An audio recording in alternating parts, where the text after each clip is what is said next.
Hey everyone, in this video I'll show you how to report a job scam on Indeed in 2026. Yeah, job scams are getting more common, so knowing how to report them keeps you and other users safe. First, look for warning signs like unrealistic salaries, vague job details, or requests for personal information too early. If something feels off, trust your instincts. Next, open the job post you think might be a scam. This gives you access to all the reporting options. Now scroll down or look for the three dots menu on the job page and click Report Job or Report Listing. Next, choose a reason like scam, misleading information, or suspicious activity. Yeah, this helps Indeed review it properly. After selecting the reason, click Submit. Your report will be sent to the Indeed safety team for review. If needed, you can also block the employer or ignore future messages from them. So, this helps prevent further contact. Always double-check company details and avoid sharing sensitive information too early.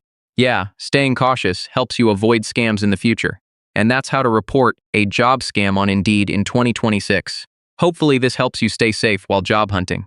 Thanks for watching, and I'll see you in the next tutorial.